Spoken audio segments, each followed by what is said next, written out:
Hello, it's Chris Mix again. Magic of reality. So, as you can see, I'm in a different setting, not outside. That's kind of a culmination of events. So since the last video, I have my videos staggered out. I have a day. So I shoot one that morning. The one I put out that day is the one I shot from the day before. So yesterday, I shoot them on a GoPro camera, one of them little square cameras. Yesterday, one of the GoPros got stolen, and it had my episode, the episode I was supposed to release today, that I was supposed to edit yesterday and release today. So it had that on there. I hadn't dumped it off yet onto the computer, which kind of bothered me. More so, I mean, the camera getting lost bothered me. It was a $500 camera, and then we had some accessories, tripod, this and that. So, you know, it was more bothersome to me though that the video I lost, because the talks, what I say on here is original, on the spot type thing, something that I have, you know, recollection of what I was talking about, but I can't recite it word for word. And I feel like what I was talking about was pretty good. So I wish I still had that video, but, you know, make the best of the situations. I didn't let the camera getting lost get to me. You know, a lot of people, if they lost, you know, something close to $1,000, would be pretty tore up. It kind of twisted my stomach up for a minute. I panicked for a minute. I was looking everywhere till I realized what had happened. But as soon as the anger or, you know, fear, whatever set in, I had to check myself and be like, look, I'm not going to work myself up over this camera that, you know, obviously isn't coming back. So the more stressed out I make myself over it, or kick myself for it, or whatever, isn't helping the situation at all. The camera's still lost, fact of the matter. So I could have let it ruin my day, is my point. I didn't let it ruin my day. You know, I took 10 minutes or whatever, wrap my head around the situation, 15 minutes. And I'm not going to lie, it didn't just stop. Kind of, you know, the next 30, 40 minutes took to die down, and then a couple times throughout the day I thought about it again. I'm like, man, that sucks. But just keeping a positive mind, and when I started slipping into feeling that way, you know, pulling myself back out of it, you know, less than 24 hours later, I've already benefited from that. You know what I'm saying? So about 2 hours after I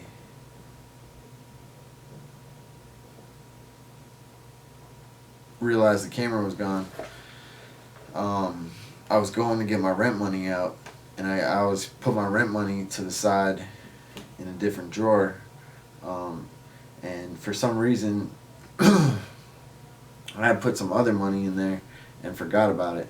So I was going to pay my rent yesterday, and found an extra $600. So essentially within a 2 hours time, I found money that I didn't even remember having put there. So I mean, obviously it was still my money. It wasn't like I found the money on the sidewalk, but at the same time, it was money that I didn't know that I had at the moment. And it was just ironic that I found it, you know, 2 hours after it happened. So that happened. Then I get a call from a friend of mine who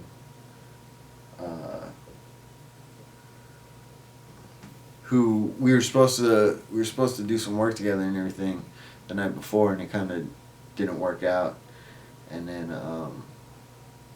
yesterday we got to start a little bit on some work, and it was enough to where I was like, okay, you know, it got me in a good mood. And then today which I'm just getting done with, and this is the first time I'm about to post this video right after I shoot it to keep up with my progression since I lost the video. So I had to shoot this on one of our big cameras. You'll probably notice the quality difference. So anyway,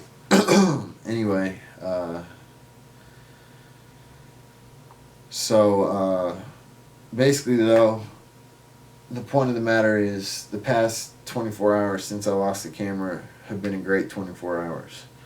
If I would have dwelled on the camera getting lost, if I would have, just projected negative energy, tried to find someone to blame it on, try to yell at someone, whatever, like, it wouldn't have done anyone no good, and it just would have ruined my day, held me back. It's just a domino effect, chain reaction type thing. And I'm glad to be able to share that, because it's a example of, something significant happening, going against the way you want it to happen, and just kind of going with the flow, taking the best out of it, and just moving on. And that's really all you can do in any situation, whether the good or the bad. Even in good situations, you don't want to go rub that in someone's face, or take it for granted, or expect them to always happen, because then you're going to let yourself down, you're going to let others down, you're going to change the way you're perceived. So it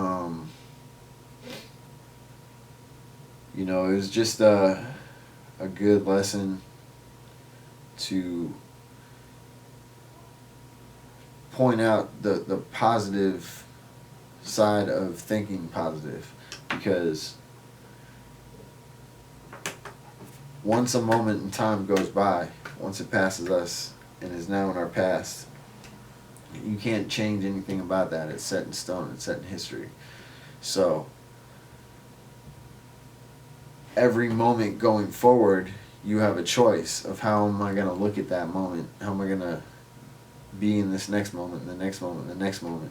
So if you want to sit there and get all worked up and just get angry, it's going to take you, you're going to have to get yourself more and more worked up, and then even if you try to calm yourself down, you're going to have to calm yourself down more and more and more and more and more. So you're going to spend this whole time of just being all in this negative zone, even if you can snap yourself out of it. So the point being, that whole time being in that negative zone doesn't help you fix whatever that past moment was that you're upset about. It only helps you dwell on it more, and only helps you realize that things didn't go the way you wanted them to, or whatever. So learning to cope with whatever it is going on, try to find the best angle to view it from, and to take perspective from. And it's called framing, how you frame a situation. And this is true in life, in sales, with girls. If you're talking to a customer and you're trying to sell them something, and you put a negative connotation in their head, such as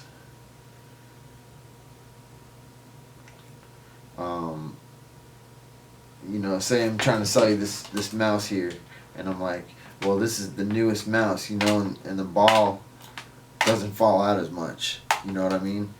That they're gonna you just framed this mouse as having a problem already with the ball falling out. And you're saying that, they solved it doesn't fall out as much, but it still falls out, obviously.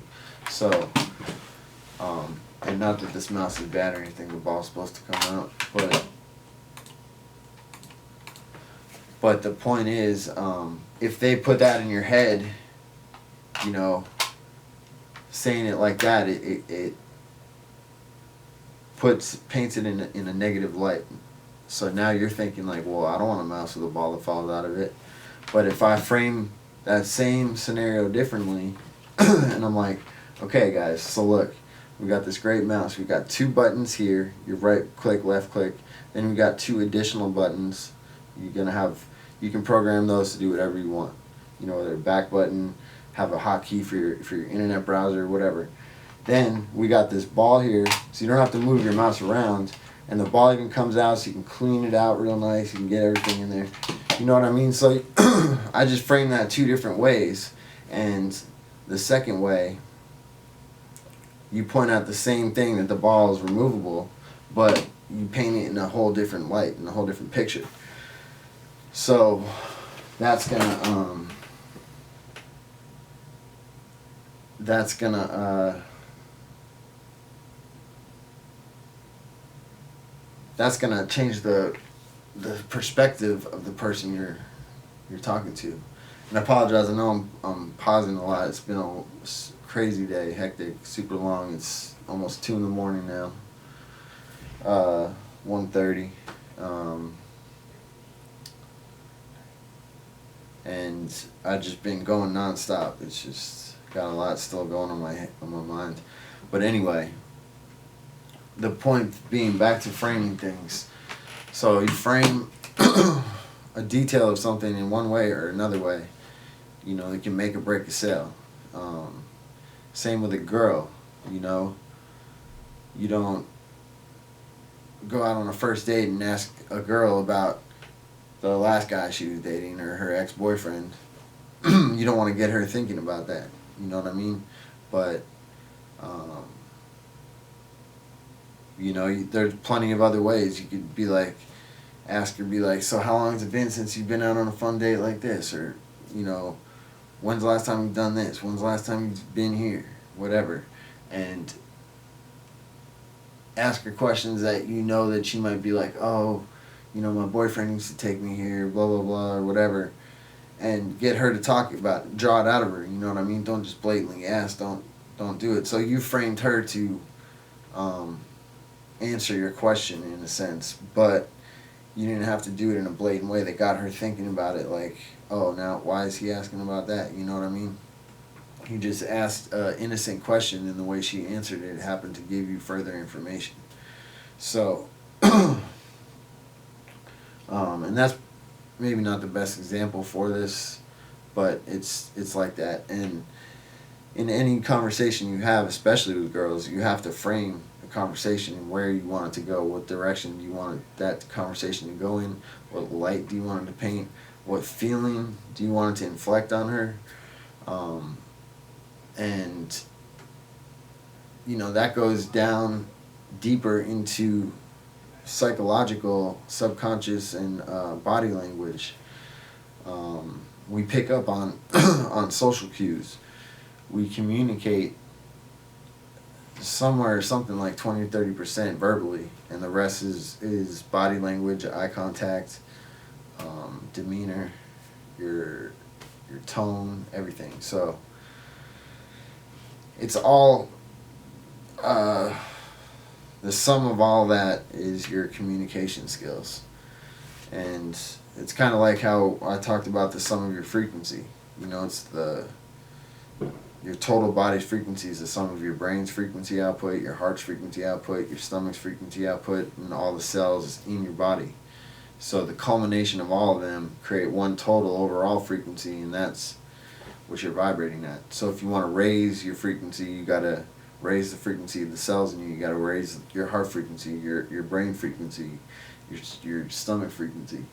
So, and the way to do that is through food, through learning, through exercising, through having good interactions with people.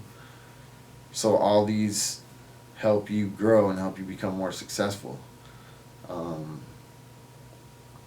Now, back to body language and communication, you have to, in order to master communication, you have to understand everything involved with communication. And communication, to me, is a key aspect to any successful relationship, whether it's a business, friendship, relationship, marriage, children, parents. That's actually a good one. Think about, like, you know, a teenager or something, uh, the rebellious years, and they're raising hell and do the opposite of everything their parents say. It's because there's poor communication in a sense, like the teenager and the parent, they're in two different generations. The parents wanting one thing for the kid, they have this vision, they're framing their reality of their kid in one way, and the kid is looking at it a different way, and he has a whole different perspective, and he's like, my parents just don't understand, and his parents are like, son, you just don't understand. You'll understand when you get older, when you have kids. So they're both telling each other, like, you don't understand. You're not understanding me. You're not communicating well. You're not listening to my communication, which means it's partially their fault for not communicating properly. Both the children and the parents. So communication, though, is listening as well, and knowing, taking in account what's going on with the other person. You can't just expect them to, especially in a parent-children relationship, parent-child relationship, you can't expect them to just take commands from the parent and, enough said. And that's why, it's more of those teenage years that happens, because up until then, they have their baby, and then they start,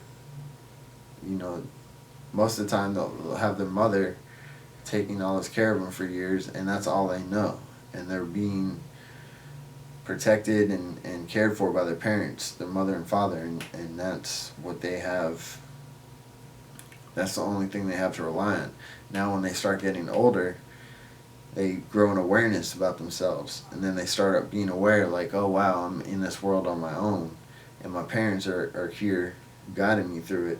And then they start to test reality. They start to question things. They start to test their boundaries. See how far they can push the limits.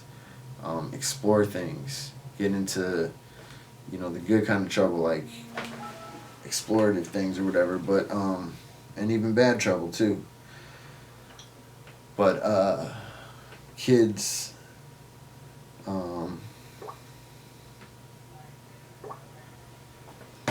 Kids don't have the same perspective as the parents, and the parents don't have the same perspective as the kids, but at a certain point, the kid gets enough knowledge and independence to want to break free from his parents, and that's usually around that teenage years or whatever, and that's where the kid starts seeing the world in his own way, and the parents are seeing it from their, more responsible, older sense of view, and they're not communicating on the same level. So this lack of communication is causing problems at home, problems with their relationships, problems with, coming back to communication. Apply that to any situation now, in a school situation, with a girlfriend, with a husband, wife, like any interaction that doesn't go well can be boiled down to bad communication on either part. You might have a great communicator that can speak wonderfully, pauses when it needs to pause, has the great right body language, the great right eye contact. But if there's another person that they're talking to doesn't even pay attention or listen or want to listen, or just thinking about the next thing they're going to say, it's a poor communication line right there, So your lines of communication have to be strong and have a good foundation in order to be a good communicator, which in turn is going to get you all the success and happiness you need. Ultimately, when you break it down, it's one of the fundamentals you need. In my opinion, as I'm talking now, it's kind of just coming out. This isn't proven fact or anything. I'm just kind of analyzing things in my head as we go along. But so communication is key in any relationship. We got that established. Now,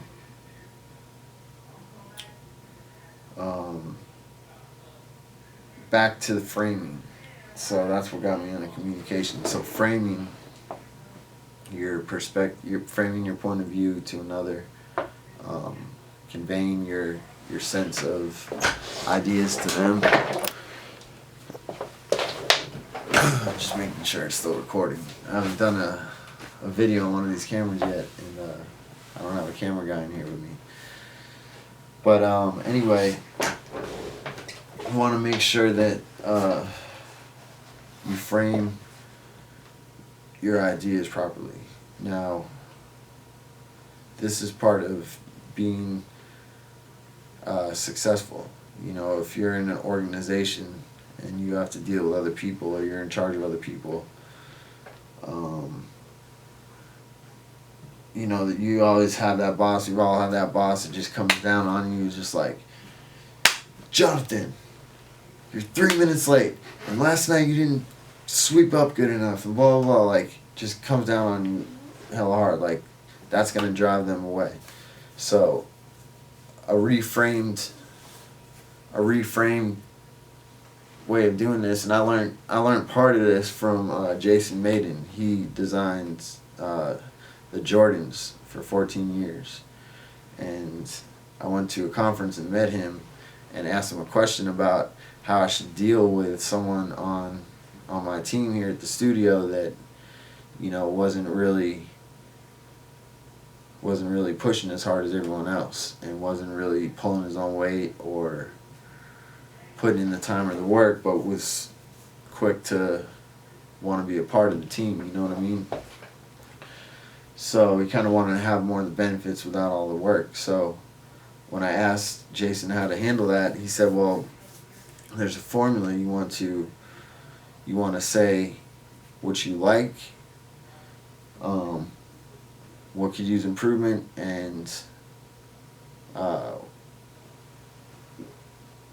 what you're going to do differently, I believe. I forget what that last part. I got to write it down. I got it written down. I got to check. But my main point is he starts it with not just coming at you harsh. He starts it with positive. Like, you know,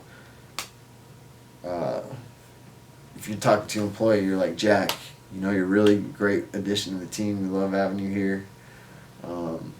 It's just come to my attention that, or don't even say that, say like, as I understand. So, you know, Jack, we love having you here.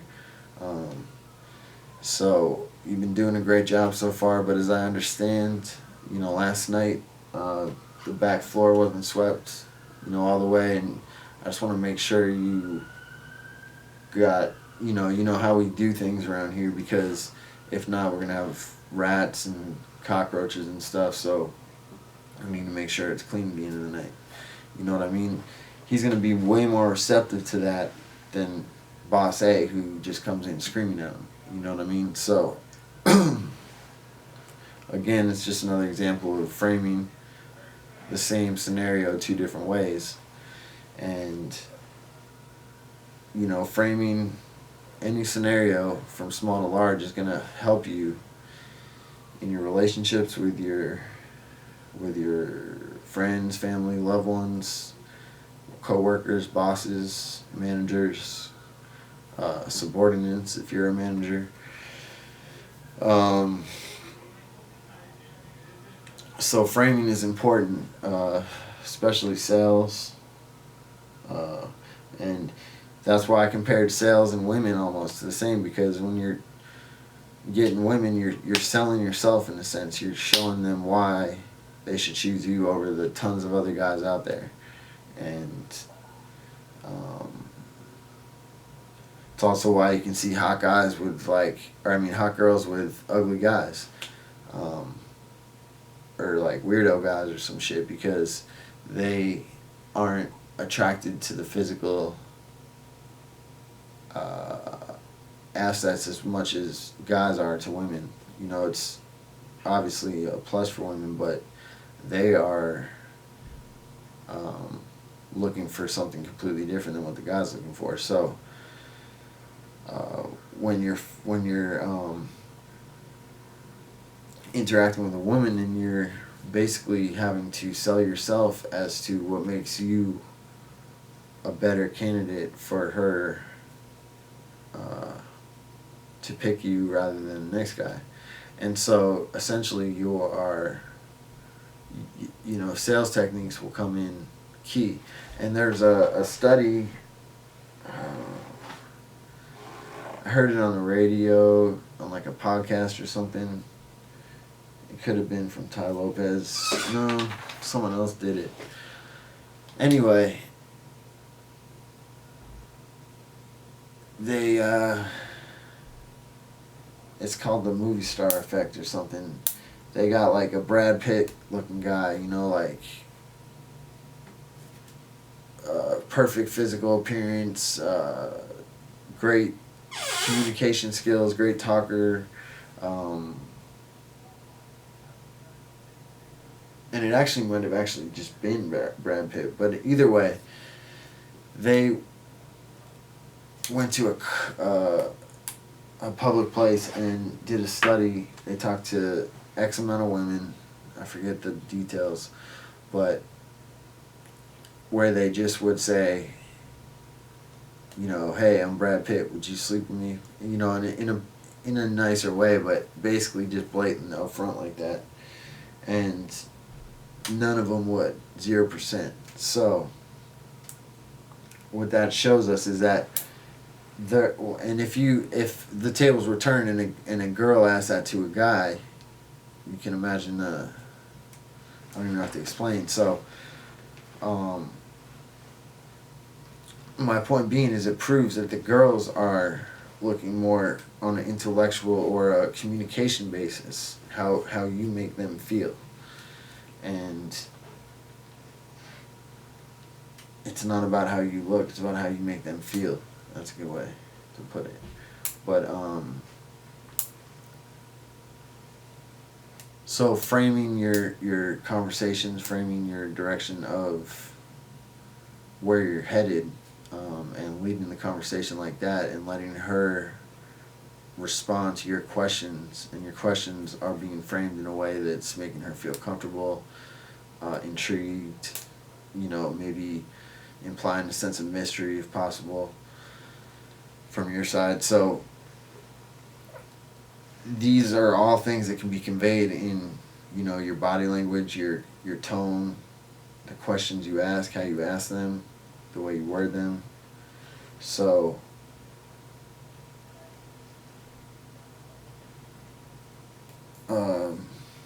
that's about it. I'm not gonna sit here and kind of keep going over the same points, but you get the picture. It's all about your mindset, how you frame the situation. It goes back to me losing the GoPro, getting that stolen. I chose to frame that in a better light than the way that most people would probably react to that. And I immediately got, within 24 hours, the benefits from that, and it's just a thought in the past now.